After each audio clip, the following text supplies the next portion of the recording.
यहाँ क्वेश्चन दिया गया है which one of the following is not found, ठीक है, not found in an E coli replication fork. E coli के रेप्लिकेशन फोर्क में निम्न में से कौन सा नहीं पाया जाता है, ठीक है। तो यहाँ पर देखो ये रेप्लिकेशन हो रहा है, और जब रेप्लिकेशन होता है तो ये होता है ओराइसी के ऊपर। किस पर होता है? ओरिजिन ऑफ रेप्लिकेशन यानी कि ओराइसी पर, ठीक है। तो यहाँ पर ये जो ओराइसी पर रेप्लिकेशन होता है तो ये जो डीएनए होता है ये खुलता है, यहाँ पर ओपन होता है। जब ये ओपन होता है तो इस स्ट्रक्चर को बोला जाता है रेप्लिकेशन फोर्क। क्या बोला जाता है? रेप्लिकेशन फोर्क बोला जाता है। समझ में आ गई बात? अब ये जो रेप्लिकेशन फोर्क है यहाँ पर ये बनता कैसे है और इसके लिए कौन कौन सी चीजों की रिक्वायरमेंट होती है, ठीक है। तो देखो यहाँ पर ये रेप्लिकेशन फोर्क है। इस रेप्लिकेशन फोर्क के अंदर अगर हम देखें इसको थोड़ा सा सही से, यहाँ पर थोड़ा सा आइडेंटिफाई करने की कोशिश करें तो देखो यहाँ पर ये पूरा सिस्टम जो है ये रेप्लियोसोम कहलाता है। क्या कहलाता है? रेप्लियोसोम कॉम्प्लेक्स कहलाता है। क्लियर बात? अब देखो यहाँ पर क्या है, एक तो है बीटा स्लाइडिंग क्लैंप, ये रहा बीटा स्लाइडिंग क्लैंप।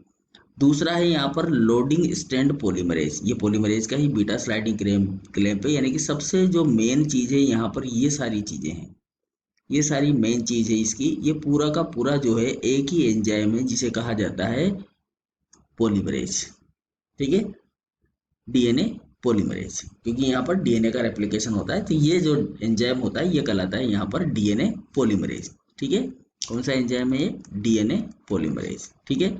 अब ये जो डीएनए पॉलीमरेज एंजाइम है, इस डीएनए पॉलीमरेज एंजाइम में बहुत सारी चीजें हैं, ठीक है। अब देखो यहाँ पर इनमें से हमसे पूछा गया है कि कौन सा अवेलेबल नहीं है, ये पूछ रहा है। नोट फाउंड, यहाँ पर कौन सा नहीं पाया जाता है ये पूछ रहा है हमसे यहाँ पर इस क्वेश्चन के अंदर। अब हम एक एक ऑप्शन को देखते हैं कि इनमें से हमारे पास में इस सीक्वेंस इस स्ट्रक्चर के अंदर कौन सा नहीं है। देखो सबसे पहले दिया गया है डीएनए ए, तो ये यहाँ पर नहीं है। देखो यहाँ पर कौन सी चीजें होती है? डीएनए बी होता है और डीएनए जी होता है। डीएनए बी और डीएनए जी होता है, डीएनए ए नहीं होता। तो यहाँ पर ये अवेलेबल नहीं है और हमसे पूछा गया नॉट फाउंड, तो इसका आंसर तो हो गया ए। प्राइमेज की बात करें तो यहाँ पर जो प्राइमेज होता है वो एक छोटा सा आरएनए यहाँ पर क्रिएट करता है, ठीक है। यहाँ पर एक छोटा सा आरएनए क्रिएट करता है, उस छोटे से आरएनए के ऊपर ही जो होता है डीएनए बाइंड होता है, ठीक है। लीडिंग स्ट्रैंड और लेगिंग स्ट्रैंड के ऊपर एक छोटा सा आरएनए क्रिएट करता है। कौन? प्राइमेज एंजाइम, ठीक है, जो कि आरएनए प्राइमर होता है। तो प्राइमेज एंजाइम का काम क्या होता है?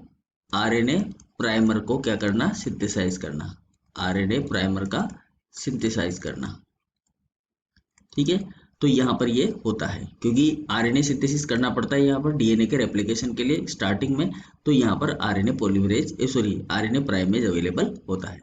पीसीएनए, ये जो पीसीएनए होता है इसको बोला जाता है प्रो लाइफरेटिंग सेल न्यूक्लियर एंटीजन। क्या बोला जाता है? न्यूक्लियर एंटीजन, ठीक है। जनरली ये जो है पीसीएनए ये पाया जाता है यूकैरियोटिक सेल के अंदर। किसके अंदर पाया जाता है? यूकैरियोटिक सेल के अंदर पाया जाता है। लेकिन यहाँ पर इस पीसीएनए जैसी संरचना देखी गई है जिसे कहा जाता है beta clamp, beta sliding clamp, जो कि यहाँ पर है। ये बीटा स्लाइडिंग क्लैंप जो होता है यूकैरियोटिक सेल के अंदर रेप्लिकेशन में पाए जाने वाले पीसीएनए के समान ही होता है, ठीक है, जो कि डीएनए का रेप्लिकेशन को रेगुलेट करता है। किसमें? यूकैरियोटिक सेल में। लेकिन यहाँ पर क्योंकि यूकैरियोटिक सेल का रेप्लिकेशन और प्रोकैरियोटिक सेल का रेप्लिकेशन, क्योंकि ई कोलाई क्या है? प्रोकैरियोटिक सेल है, तो प्रोकैरियोटिक सेल का रेप्लिकेशन और यूकैरियोटिक सेल का रेप्लिकेशन लगभग समान ही होता है। केवल उसके अंदर पाए जाने वाले जो भी एंजाइम होते हैं उनका स्ट्रक्चर थोड़ा सा डिफरेंट होता है या फिर उनके नाम जो है वो डिफरेंट होते हैं, ठीक है। तो यहाँ पर कहने का मतलब है कि ये जो पीसीएनए है प्रोलाइफरेटिंग सेल न्यूक्लियर एंटीजन, ठीक है, ये स्ट्रक्चर यूकैरियोटिक सेल में पाए जाते हैं। लेकिन इसी के सिमिलर स्ट्रक्चर जो है यहाँ पर पाए जाते हैं जिसे कहा जाता है बीटा स्लाइडिंग क्लैंप। तो ये यहाँ पर अवेलेबल होता है, ठीक है। ये एकदम रिजेंबल होता है, एकदम सेम वही स्ट्रक्चर होता है, वही इसका काम होता है जो पीसीएनए का काम होता है यहाँ पर, ठीक है, कैटालाइटिंग रिएक्शन करना और यहाँ पर डीएनए को जो है डीएनए के न्यूक्लियोटाइड को जोड़ना, ठीक है।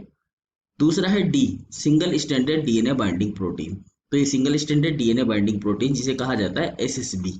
क्या कहा जाता है? SSB, single standard binding protein, ये यहाँ पर अवेलेबल होती है। तो ये भी अवेलेबल है।